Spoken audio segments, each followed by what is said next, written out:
And we created an optical device that allowed us to make a new type of waveform that, as part of that waveform, included the concept of time reversed light. And if you reverse the flow of time, you reverse the flow of entropy. So you could look at a disease state versus a healthy state as having a different vibrational pattern. And the core instruction was to learn the types of frequency patterns that are created. And if one knows that, one could literally communicate with DNA and reverse, in a sense, the flow of time to transform unwell cells into healthy cells and to take an older cell and make it a younger cell. Yeah, I mean, a basic principle of physics is that everything vibrates, whether it's a bond between two molecules at the atomic level, or whether it's large structures like a bridge or building even a whole planet. So everything is vibrating in precise ways all the time. Just making a simple humming sound with the voice enhances the immune system in measured biology using standard tests. It also can boost nitric oxide production in the nasal passages, and that can be protective against things like the flu of various types. I won't mention any names, but we know what one of those could be. So any unresolved issue of any of our ancestors is something that, in a sense, we're born to resolve, literally. And then, of course, in the day-to-day living that we have for the, literally from the time we're conceived throughout our lifetime, various types of conflicts and stresses occur. And these can also be a limitation on how high our vibration can go, how much of our complete ability we can access. And there's an area that we would call psycho-emotional medicine, which is depending upon what the person is expressing or limitations they want to overcome. There are methods for defining what those conflicts are. Just making a simple humming sound with the voice enhances the immune system in measured biology using standard tests. It also can boost nitric oxide production in the nasal passages, and that can be protective against things like the flu of various types. I won't mention any names, but we know what one of those could be.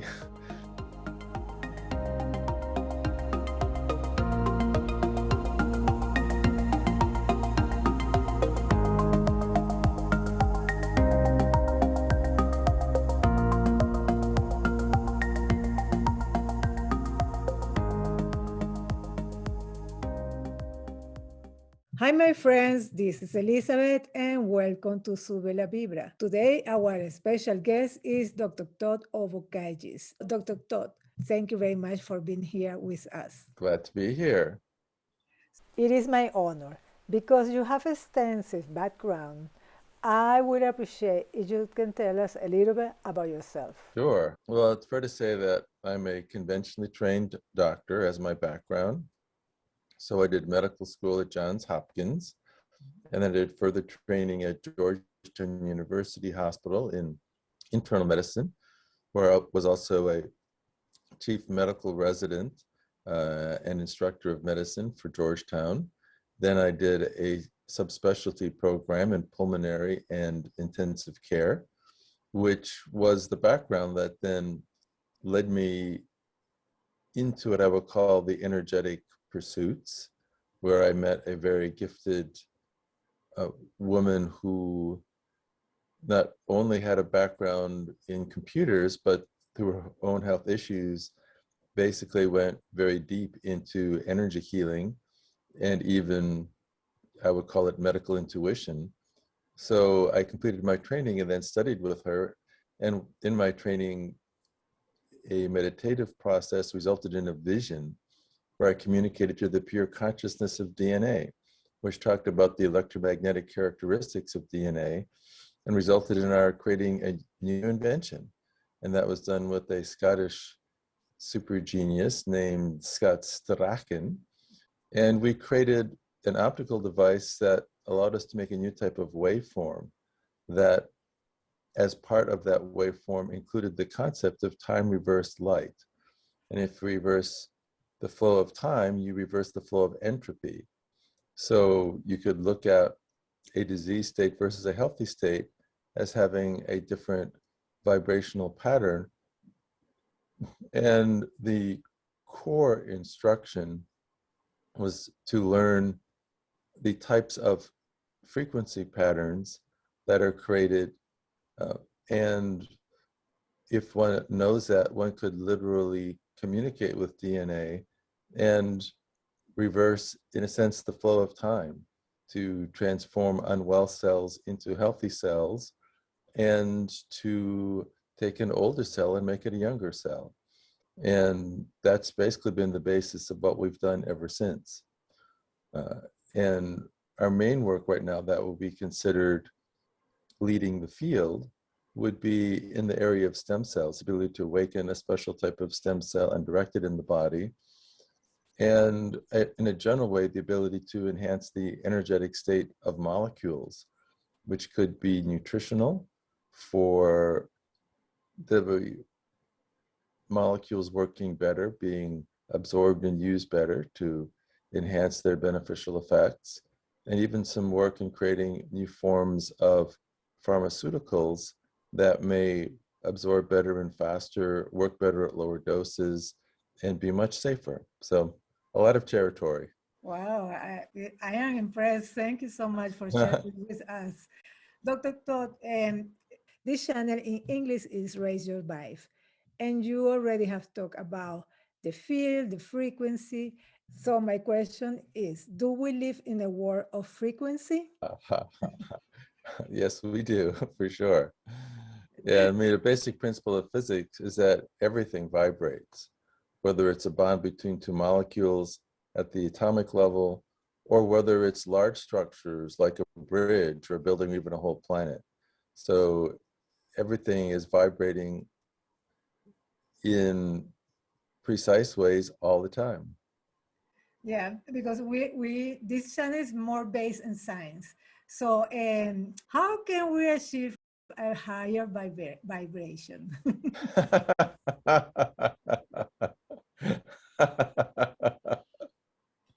Well, there's lots of ways to do that. Okay. Probably watching this show, what we're going to be doing. There are very many ways of looking at that. And you're probably aware that an incredibly powerful way of doing that, over and above what we do with light, or at least in addition to what we do with light, is working with sound. Mm.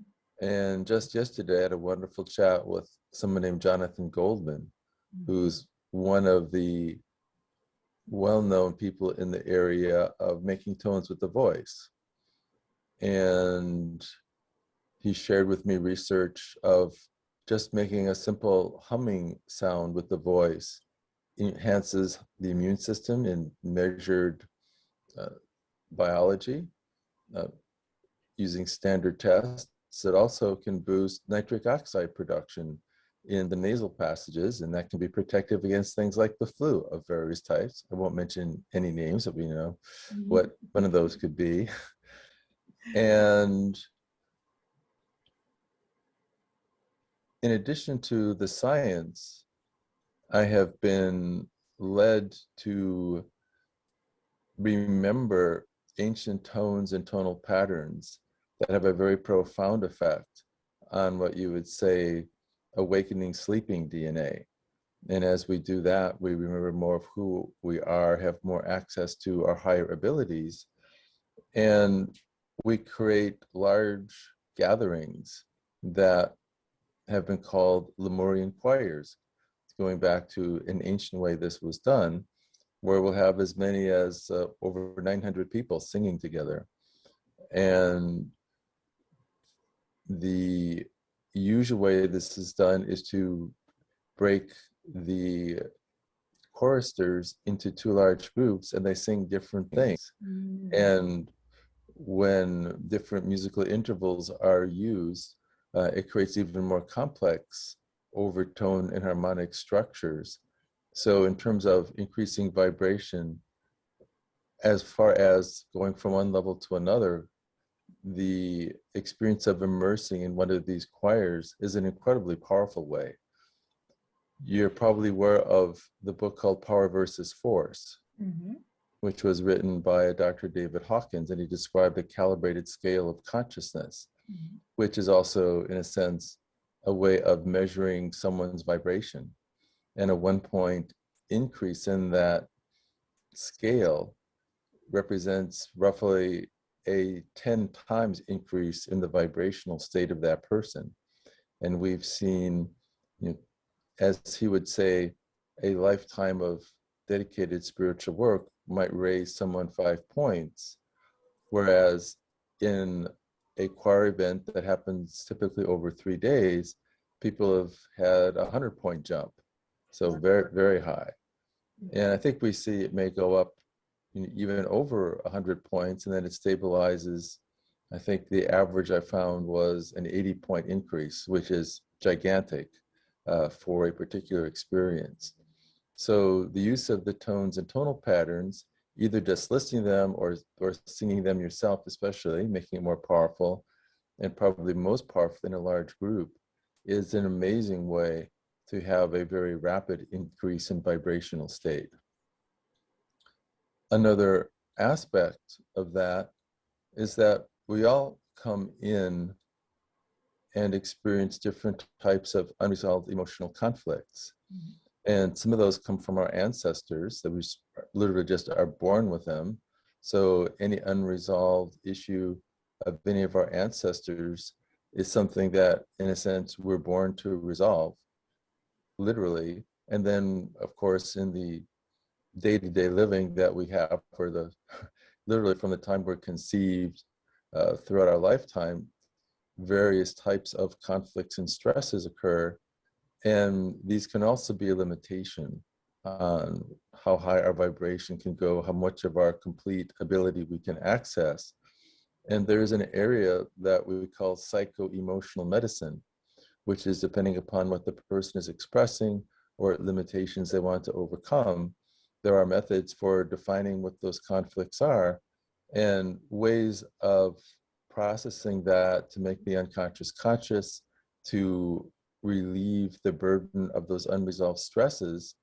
And many improvements in health and thinking capacity and creative capacity can come. Literally get more of our brain back to use using the psycho-emotional medicine methods. Then there's basic lifestyle and nutrition. And you probably know that we've created a company called Gematria that uses this laser technology that can create impulses as fast as molecules vibrate and rotate. That is, you could call it high vibrational nutrition. And simply taking those kinds of supplements can raise the vibration. Then there's meditation, getting into a relaxed state of mind.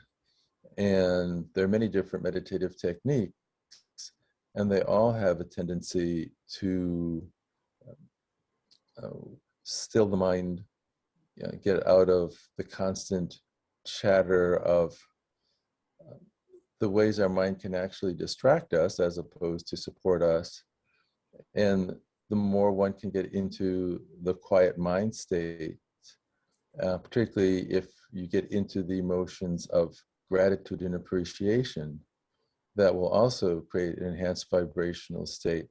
And studies show, for example, that persons doing transcendental meditation for 10 years, that their biological markers suggest that over those 10 years, they haven't aged. Wow, Dr. Todd, this is a really wonderful answer. Really, I appreciate everything that you share with us. What separates us to connect to our higher self? What separates us? Well, we're not disconnected. We're never disconnected. We're always connected.